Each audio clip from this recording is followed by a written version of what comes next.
Welcome to another episode of Well-Adjusted Mama. This is a podcast dedicated to educating and empowering women from preconception, pregnancy, birth, and through early motherhood on wellness lifestyle.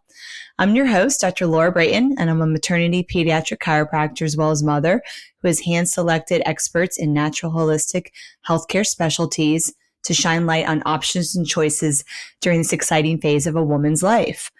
Today, we focus on the topic of bridging tradition and tech, revolutionizing maternal mental health care, and my special guest is Elisabeth Schellekens. Elisabeth is the visionary founder of Elle's Corner, and she's on a mission to revolutionize the way society approaches motherhood and mental health. As a passionate motherhood and mental health counselor, Elisabeth's driving force is to create a supportive community that ensures no mother has to face the challenges of postpartum depression and postpartum anxiety alone. With a rich academic background in psychology and drawing on her own harrowing experience with a difficult pregnancy and severe PPD, Elisabeth provides mothers with the essential resources and tools they need to build resilience and thrive during their postpartum journey. Elisabeth is also a fierce advocate for dismantling the taboos surrounding mental health care. She believes that everyone should have access to affordable, accessible mental health support, and she's dedicated to dispelling common myths surrounding PPD and PPA. In her ideal world, regular mental health checkups would be as routine as dental cleaning starting in high school. As Elisabeth continues to break down barriers and inspire change, her impact reverberates far beyond the walls of Elle's Corner. She's not just a counselor, she's a catalyst for societal shift that places mental health as the forefront of our collective consciousness. Hi, Elisabeth. Welcome to the show. I'm very excited to have you on today. Thank you so much for having me, Dr. Laura. So today we're going to be focusing on bridging tradition and tech, revolutionizing maternal mental health care. And I know this is a topic that you're so passionate about. And so I would love for you just to share with the audience about who you are and really how you came to create this product of Elle's Corner to serve women living all over the world. Yeah, thank you. First, thank you so much for having me over. I've been quite a fan of the podcast for a while. Thank you. As you said, I'm a postpartum mental health expert, and I remember a guest a couple weeks ago, Colleen Goydel, I think was her name. She talked about the fourth trimester. She's a doula, and I also have been recommending that podcast so much to a lot of my clients because it was absolutely perfect. So I'm very happy to be here. Okay. So yes, I'm Elisabeth, and I am a counselor and a coach. I had my own private practice before I got pregnant. My husband and I really wanted to have a little one because we had so much love in between us, and I kind of had baby fever for a while already. And then basically I got pregnant pretty fast, so that was very happy, but I got very, very sick very, very fast. I think it was about week 5. I suffered from HG, the nausea sickness disease. So basically I spent 9 months laying deadly sick in bed. It was horrible. Oh, wow. And then as a cherry on top, after my daughter was born, quite quickly I got postpartum depression and postpartum anxiety, which, as probably everyone who is listening and has gone through that can attest to, it's rough. It's pretty difficult. And I almost didn't make it. I had a very good support system and a lot of help, but I still suffered super much from it. It was horrible. But I remember thinking that when I was a little bit towards the end, now looking back, that I made a sort of vow to myself. I said, when, not if, you get through this, Elisabeth, I want to make sure that I spend the rest of my life making sure that no other mom has to go through what I went through alone, without support and without resources. And that's how Elle's Corner was born. Wow. So it's interesting about the type of pregnancy that you had. Do you think there's any correlation between the pregnancy and the mood disorder that happened after the birth? I think it definitely didn't help. That's for sure. I was already a mental health professional before I got pregnant, so I did see the signs already during my pregnancy, and I already asked for help. Like working with a therapist? Yes, yes. Mm-hmm. I think almost every therapist will say this. Every therapist has a therapist themselves. I already made sure that like people were sort of like listening to what I was saying, and but for me, it mainly was when I was 8 weeks postpartum, I got my period back, and that was quite early because I was exclusively breastfeeding my daughter. And I think that one just hit me like a ton of bricks, like a freight train coming in. I remember thinking and seeing some blood because, you're finally out of the postpartum bleeding. And I was like, right. This stopped, right? Right. And I was, oh my God, is this my period coming back? And I think I went from, semi-okay to almost completely suicidal in an afternoon. Interesting. So was that a hormonal shift that occurred that created that drastic mood change? Yeah, so I can only guesstimate, I would say here, but the lack of sleep and the heaviness of the postpartum period and the difficult pregnancy really didn't help. I didn't sleep for basically 9 months during my pregnancy, and you know how little sleep you have when a newborn. Yes. Oh, yes. Yeah, and then I think at least 50% hormones as well. Wow. So yeah, I didn't even realize you weren't sleeping during the pregnancy. So, we all know 4 trimesters sleep deprivation. So going into it well rested is valuable as much as possible. And you weren't able to sleep because you were so sick, like throwing up and nauseous. Yeah. I was just so nauseous. After a couple of weeks, I could barely drink water, super bland. And every smell, and my whole house smelled just nauseating, just super neutral things. We shifted all the laundry detergents and things out, but it didn't make a difference. I was just extremely sick and I just couldn't sleep. And I would just sometimes pass out from exhaustion, I would say. Yeah. But I would only sleep in increments of an hour, half an hour. So yeah, that was not a great foundation for the postpartum period. Right. And then also it was hard for you to eat, it sounds like. So you weren't really well nourished.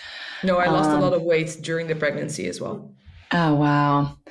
So you're right. And you were working with a therapist. Unfortunately, I guess you weren't able to resolve the symptoms you were having during the pregnancy. No. Did you go see an acupuncturist? Did you get other types of therapy? You tried everything and nothing was working. I'm a very big believer in a holistic approach. I know, like yourself, my chiropractor has been tremendously helpful to me in the past, and also after my baby was born and during my pregnancy, but nothing really helped. And I think it was also difficult because I've always had a very good therapist, so that was great. But here in the Netherlands, you go see a general practitioner. That's just your go-to doctor, and that was a man. And I'm not saying that they cannot help pregnant women well, but there was a lot of misunderstanding and a lot of things that were said to me, like, yeah, but you get like a nice little thing in return for your pregnancy, but you'll be happy with your baby. And I was already sitting there saying things like, I cannot continue this way, how I'm feeling right now. And throughout my counseling now, my coaching, I see moms in my private practice that are saying, yes, I was referred to a psychologist, either a man or a woman, but like a man obviously cannot be a mom. Right. And for instance, sometimes they will get referred to psychologists who were women, but not yet moms. Right. And there is really something to be said for a degree of understanding. And that's what I also really felt. I felt so lonely going through everything and so misunderstood. And that's really why I also made that vow to myself. I wanted to make sure that no other mom had to go through the same. Right. Yeah, that's intense. And you're right. Like men don't get pregnancy and they don't understand birth. And there's women that choose not to become moms, right? So, if you haven't gone through that experience, it's hard to really relate and be fully empathetic.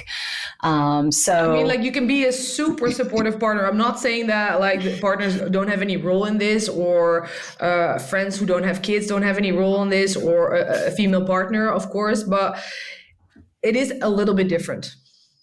Yes, for sure.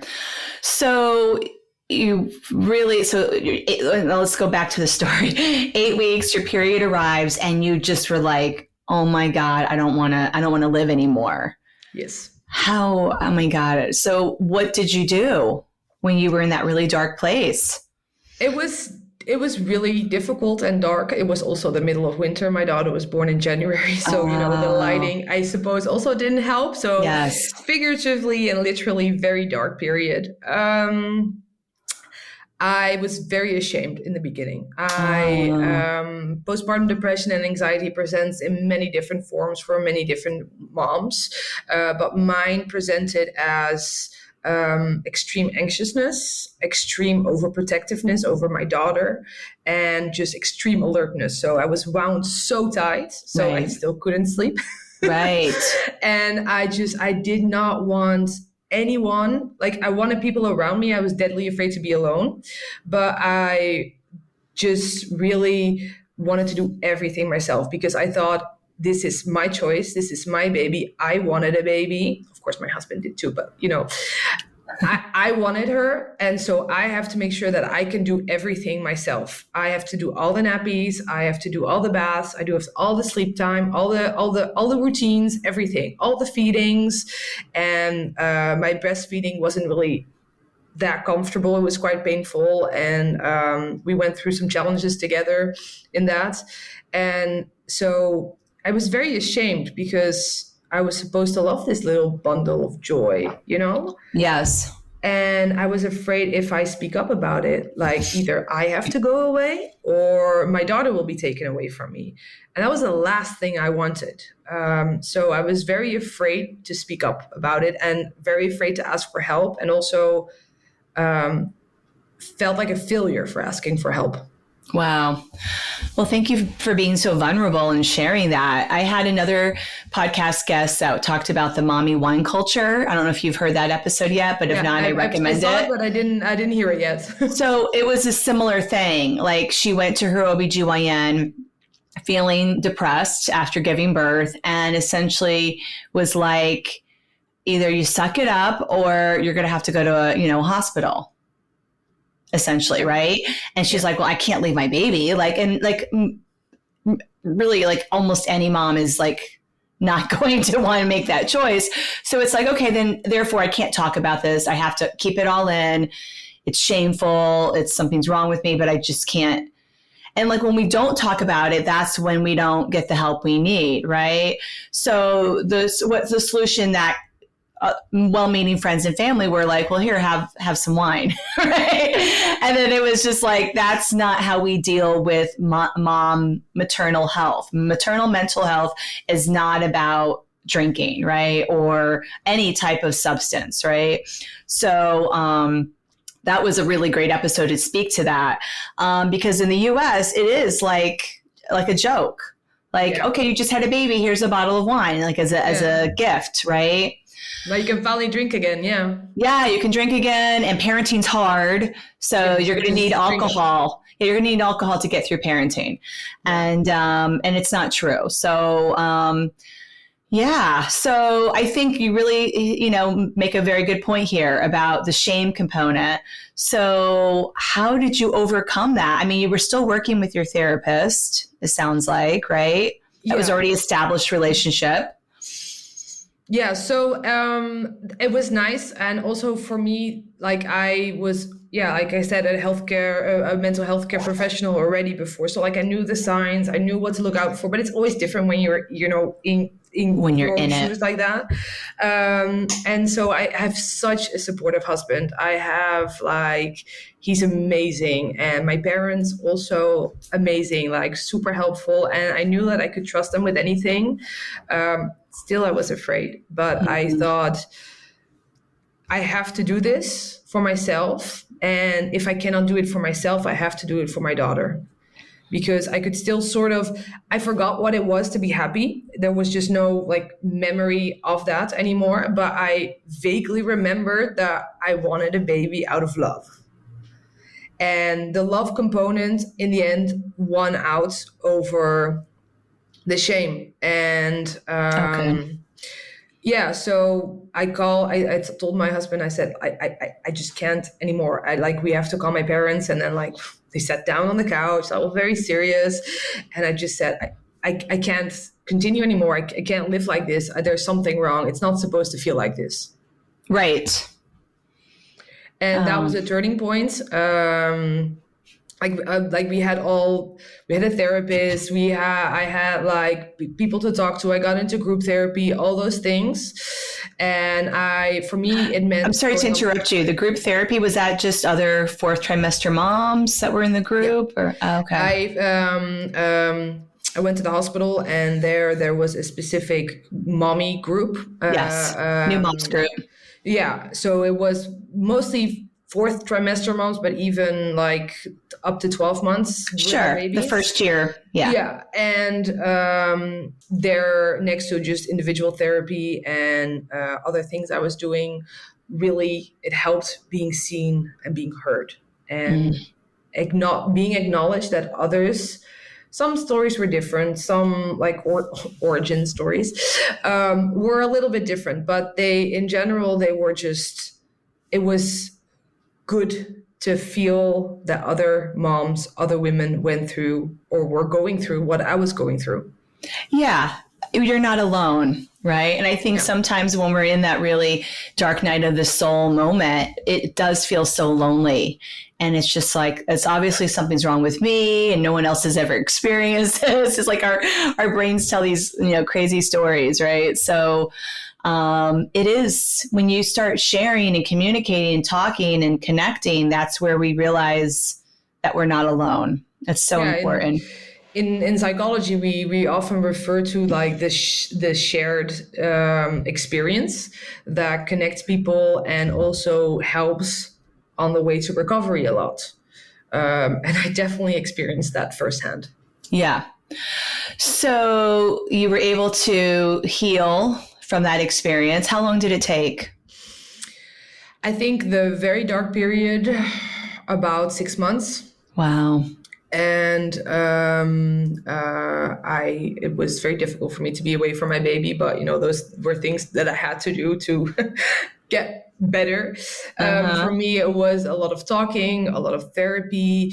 I started meditating. I had tried it out over the years a couple of times, but it never really stuck. And this time it did.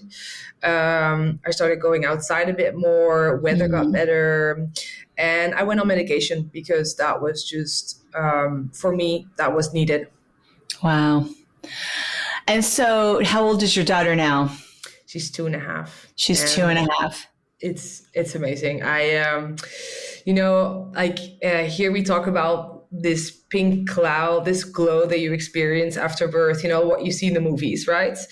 I felt like a failure because I didn't have that. And I know that that's actually not very normal not to have, but I am finally experiencing that right now. And I have been for a while, and it's just, it's great. It's the greatest gift. And every time I feel that way, I get very proud of myself. And that's a difficult thing to do for me, I think moms, women in general, being proud of ourselves. And I keep telling myself that. And through my work now, I get to help other moms like that. And it sounds, perfect world, things like that. But it's great. It's very, very rewarding. So before your pregnancy, you were doing mental health, but you weren't necessarily focused with postpartum. And now that's become your focus. Yeah, I was helping women in general. I had a couple of men in my private practice, but mainly women who were coming of age, some teenagers, also some moms, but they not necessarily struggle with mom issues, more self-compassion and self-secureness, things like that. Mm-hmm. But after that, I just really felt, it sort of felt natural to flow into the postpartum, helping postpartum moms. Oh, yeah, it's a no-brainer. And I do think like our life experiences help show us our gifts, right? And clearly, this is your gift to give to the world. I hope so. And as hard as that 6 months was, that experience allows you to be the expert, right? Yeah, I can now actually, I'm not happy that it happened to me, but I feel that it did happen to me for a reason. And I no longer resent that it happened to me. You're right. That's important. So tell me about how you created Elle's Corner and what it is and all the services that you offer. Yeah, so Elle's Corner is my little corner of the internet, I usually call it. It's named after my daughter, whose name is Elle. So I thought that was very fitting, I suppose. And basically what we do, my husband actually also came on board full-time recently. We help moms at the core. We help moms that are going through postpartum anxiety or postpartum depression and provide them with the tools and strategies to thrive in their life in postpartum and in motherhood. That's amazing. Does your husband have a mental health background as well? No, he actually doesn't, but he has real-time experience with me. Oh, true. So he's really more of the logistical and the financial guy, yes. and the sales and the marketing, and he's very technical in that sense, and that's great. And it's really nice working with my husband, and he just puts me in front of the camera and in front of the moms and in front of like groups, and that's where I do best. Yes, got it. Yes, you guys are a good match for each other. You balance each other out. So I know you wanted to, so you were doing and you're still doing one-on-one, right? You still have people in person in the Netherlands that you're working with, women, but you wanted to bring this content and tools that you were using in person to a wider audience. And that's the beauty of the internet, right? That we can access. I mean, think about it, like, a few decades ago, this wasn't even an option. No, it's exactly. life-changing.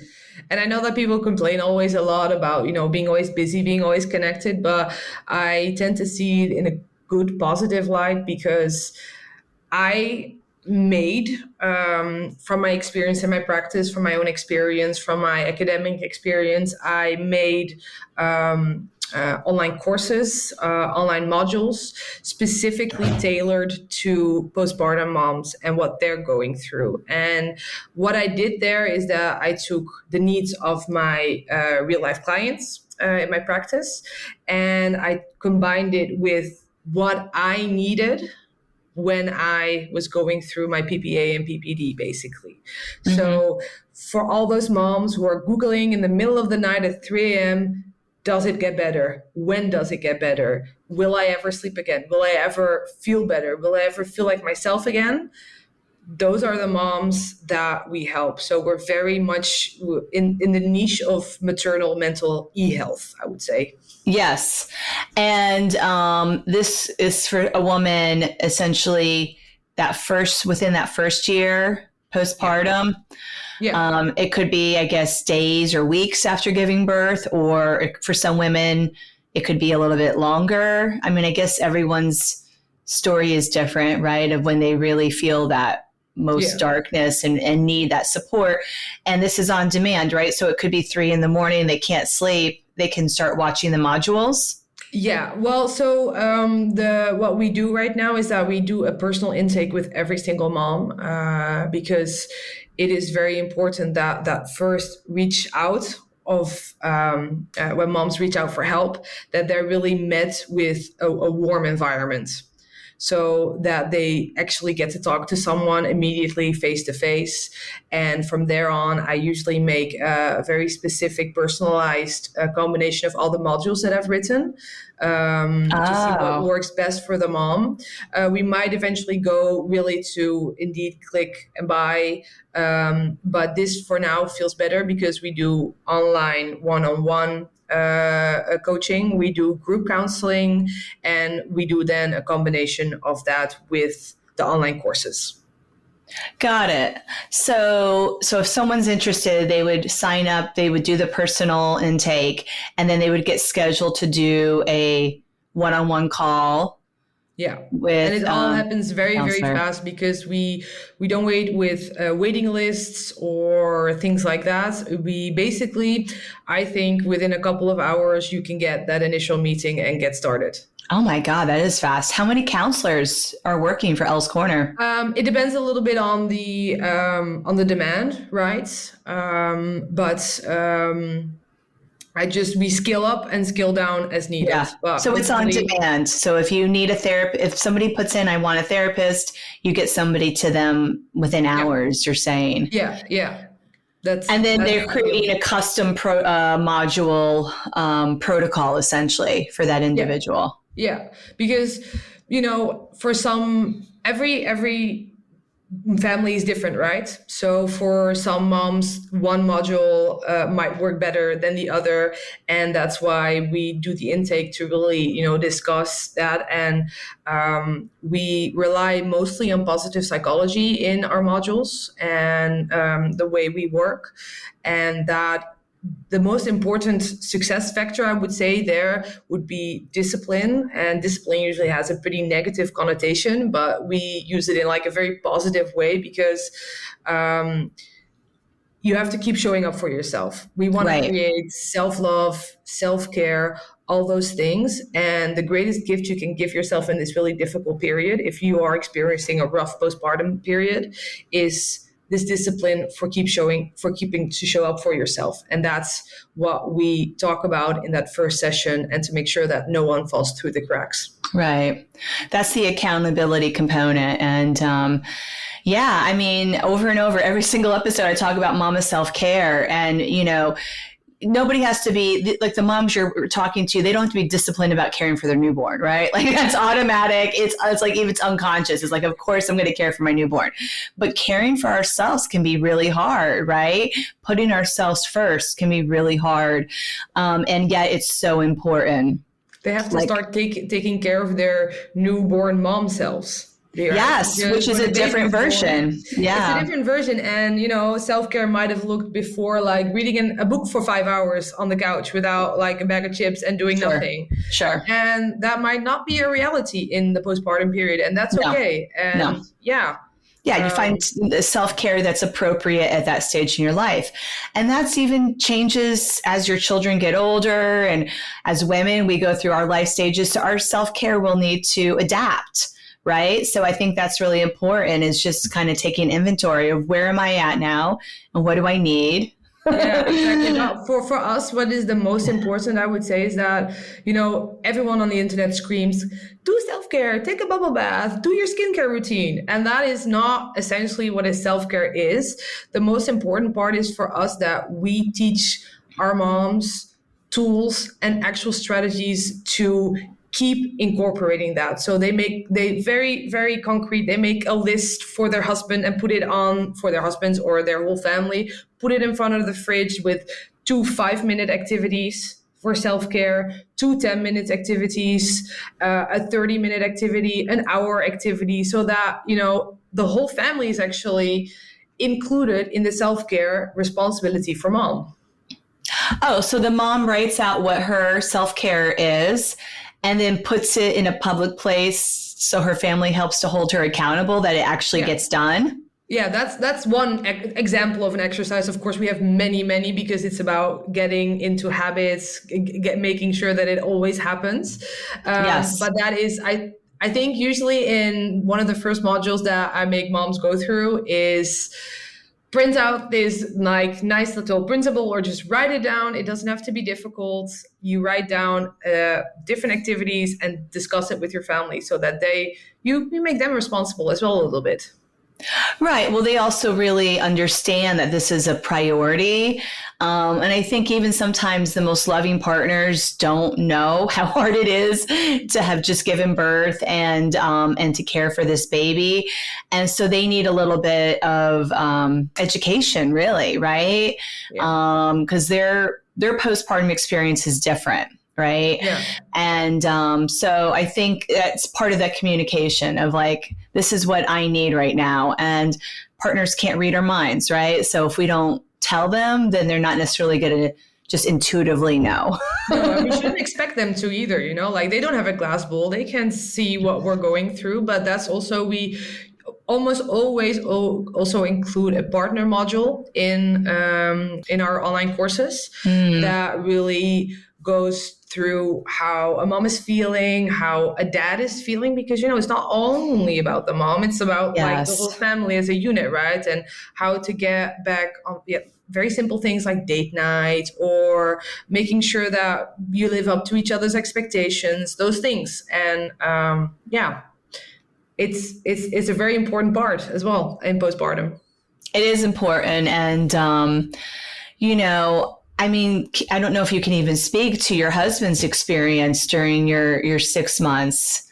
I mean, no, he has like the carer experience because he had to care for me also for our newborn, but I was also doing it, but it was a very different way of caring, of course, and a very different experience. Yes, definitely. Yeah. For sure. And then these dads need support too, right? Because it's hard to see, the person that you love go through such a hard, and then also feel all this responsibility. Like they might be like, well, I have to go back to work, right? To make the money and cover our expenses. And, but we wish I could do more, right? I wish I could stay home. And so this is challenging. We talk a lot about maternal mental health, of course, but in maternal mental health, there's already such a taboo and different like socioeconomic expectations, things like that, even geographic expectations. But paternal mental health is even more rarely talked about. And correct. Since it is 50% of your family unit, if you're raising a family together, it is quite an important piece as well. It is. So can you speak to some of the other module topics that you offer, like what they're about? Yeah. So there are many different ones, of course. They're all based around self-care and how to implement that.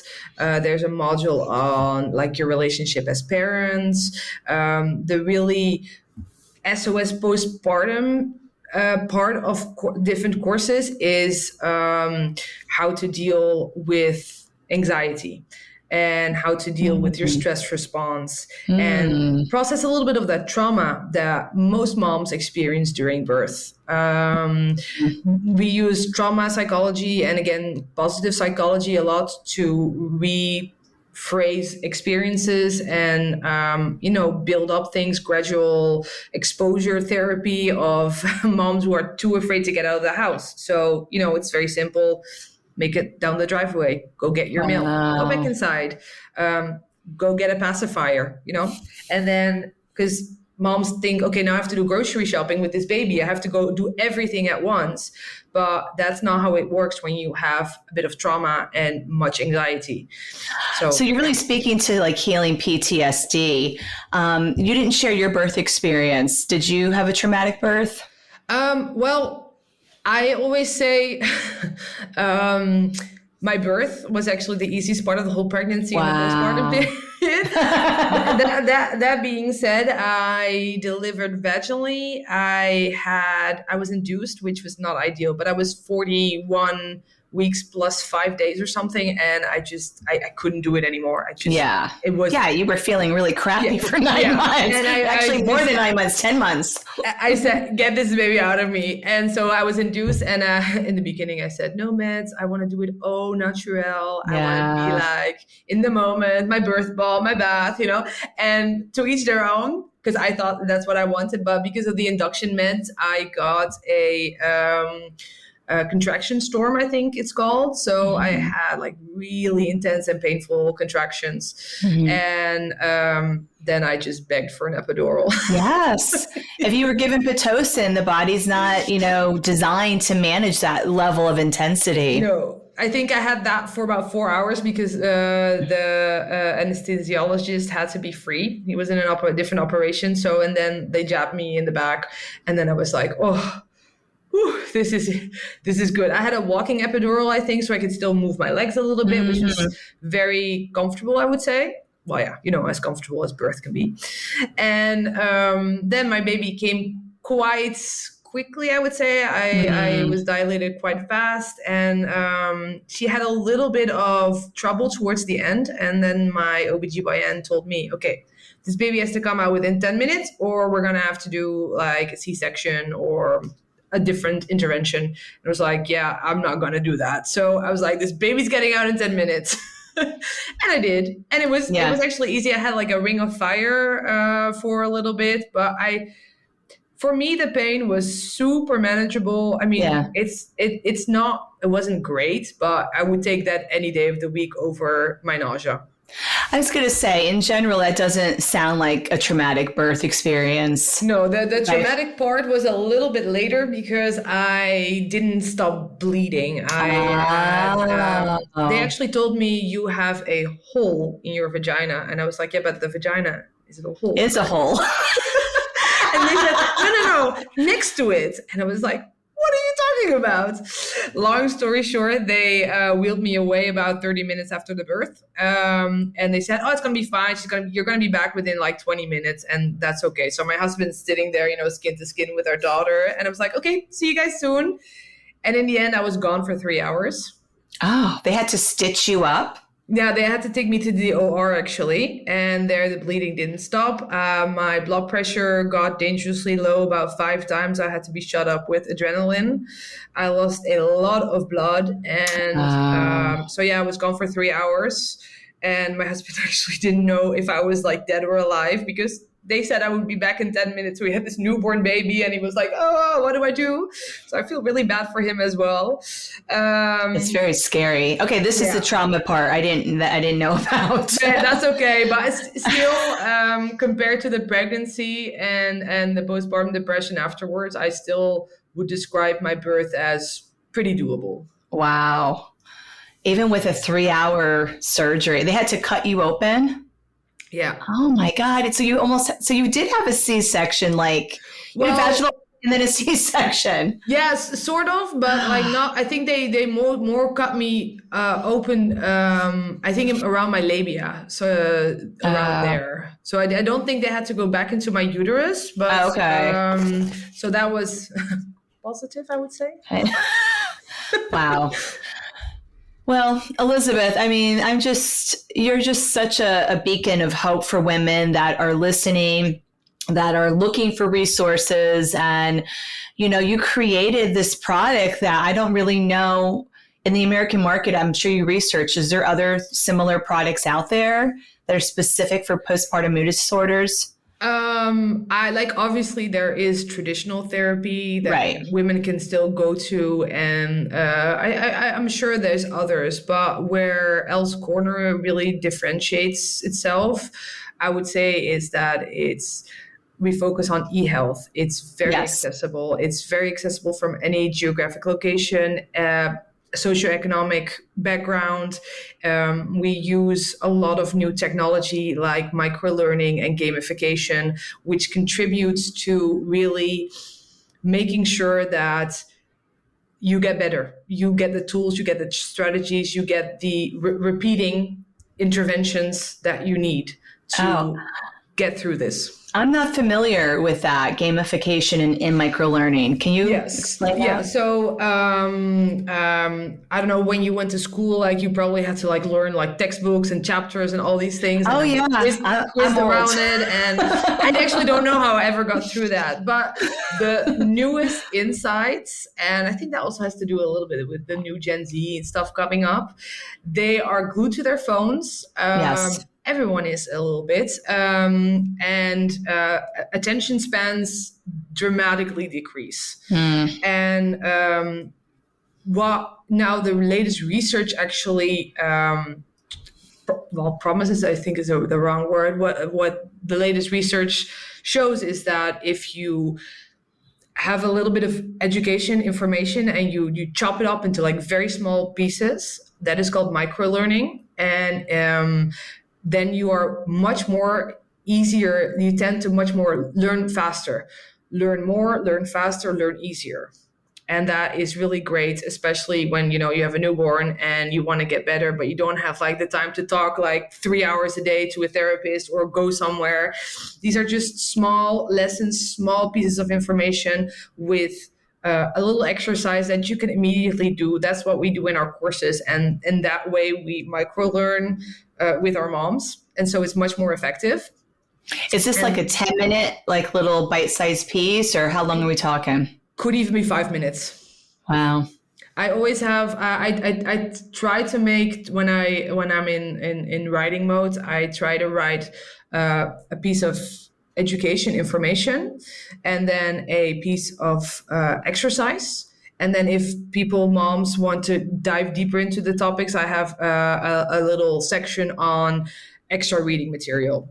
And that, for instance, includes a podcast like your own, like the one with Colleen, and or a little book or a TED Talk or things like that. So there's always, if you want to learn for an hour, there's more than enough available. Sure. Right. But I try to make it up to like 5 to 7 minutes because that is usually best for moms. Wow. That makes a lot of sense. And it's nice that there's flexibility too. Like, if you want to do more, it's available to you, but you don't have to. It's optional. Yeah. And then we have the part of gamification, which is you have little treats along the way. So you know how when you potty train your kid, you usually use like a chart with stickers, right?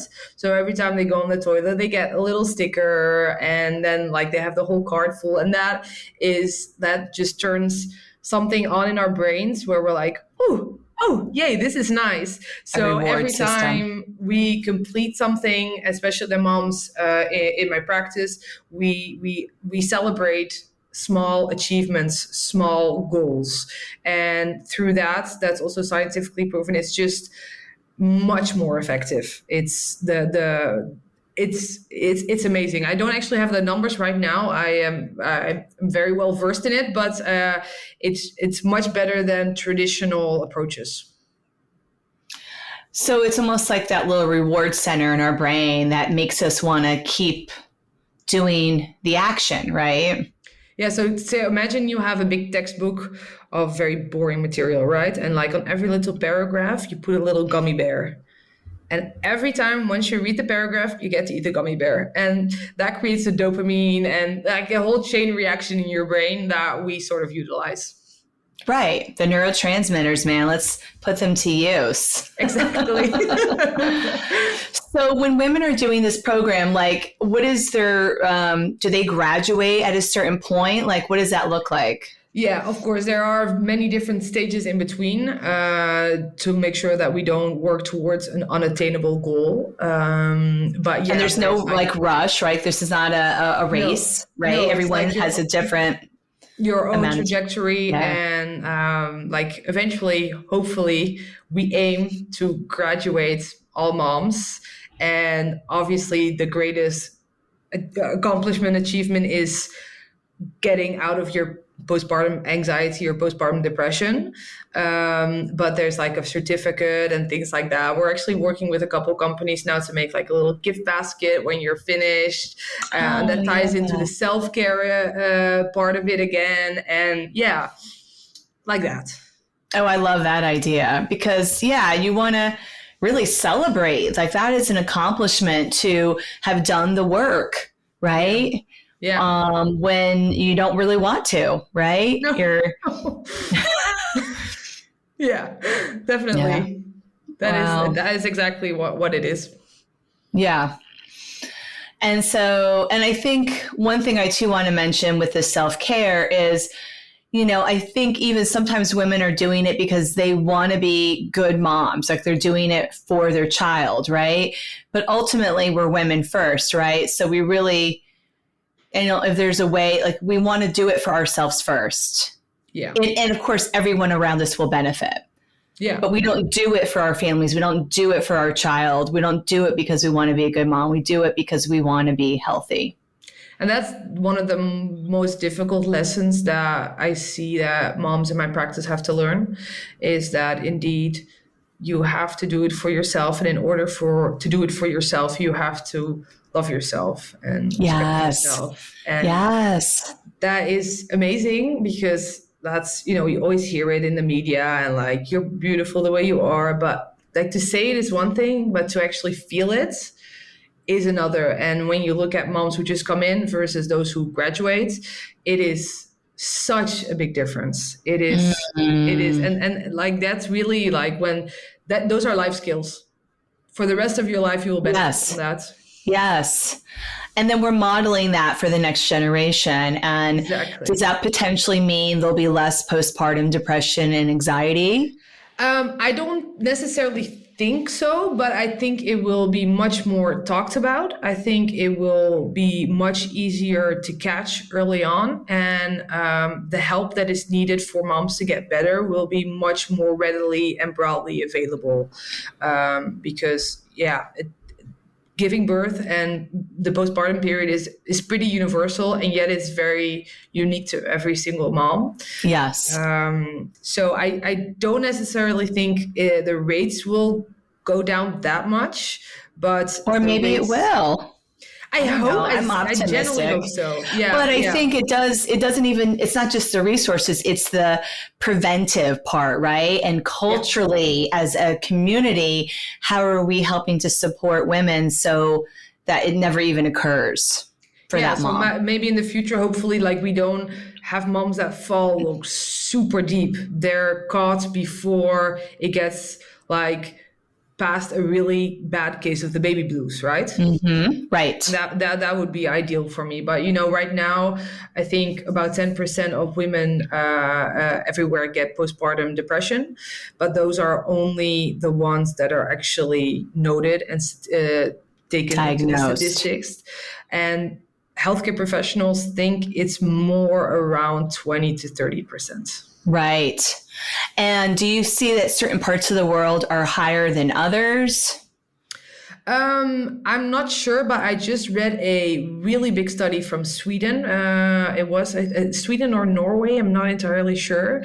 And they have an amazing healthcare system, right? Also a mental health care system. And they saw that women who it was a study with 8,000 moms. So it was pretty huge. Yeah. And they saw that of the moms who had a postpartum depression or postpartum anxiety like that, they tended to be the chances of suicidal thoughts later in life were much, much higher. So you can imagine that if in a country like Sweden or Norway, a Scandinavian country where healthcare is just really great, and the attention on moms, I think you get like 2 years of maternity leave, just completely paid, things like that. Wow. If those things still happen there, postpartum depression doesn't discriminate. Right. It can happen to anyone. Well, right. Moms, but yeah. Yes. Yes. And like you said, it's not just where you live. It's not how much money you have. It's not, although, when we think about resources, if a mom has less resources, like financially, let's say, then that's even harder for her to get the support she needs. Yeah. And also just very simple things like if a mom with less resources, financial resources, has to pay for a psychologist, that's already a really high bill. If they have to pay for childcare, well, they are at a psychologist's office, if they need to travel far, like all those things are not great. And I feel that like e-health and how we approach it, they really bridge that gap that is needed. Because a mom with less financial resources or geographical like difficulties should still have the same access of help. And to your point too, like a mom doesn't necessarily have to get a babysitter to do these modules, especially, babies sleep a lot those first few months. And that's why they're small, right? They're small. You can do it during a nap. And I have a lot of moms, I always say like, hey, if you want to bring your baby to the computer, like you don't have to leave your house. You can do it with your baby on your lap. Like if you have to take a break to breastfeed, or if you have to take a break to change a nappy, that is also what I facilitate in that. Because like, of course, I'm not going to say, no, we have time now and that's it. No, it doesn't work that way. So we're really also respective of having a baby, which makes sense. Yes. And you don't have to separate the two. You can learn and do the therapy and watch the modules and have, like you said, and hold your baby, breastfeed your baby, whatever. Yeah, exactly. Yeah, makes sense. Elisabeth, this has been such an amazing conversation. Thank you. Do you have any last thoughts you want to share with the audience? Maybe a bit boring, and probably they've heard it a lot of times. But what I would like to say, and I would have liked to say to myself before I went through what I went through, postpartum anxiety and postpartum depression is not your fault. You should not be ashamed, and it does get better, and there is help. Well said. Thank you so much for coming on the show today. Thank you so much for having me. It was really amazing, and I really appreciate everything you're doing with your podcast and your work. Well, I hope you enjoyed today's conversation with Elisabeth. I really admire her passion and her dedication and commitment to new mothers living all over the world who are having challenges with mental health, specifically postpartum depression and postpartum anxiety, which we know impacts 1 in 5 women after giving birth. So she has her Confident Motherhood course that's available for women living anywhere, as well as one-on-one counseling available via telehealth to support women when they need that support as quickly as possible, because we know how dark it can be for some of these women. And we also know that happy, healthy moms raise happy, healthy children. So this is just beautiful work that she's doing. And if you want to learn more about the work, you can check her out on the web at elle's-corner.com or find her on Instagram at Elle's Corner Supporting Moms.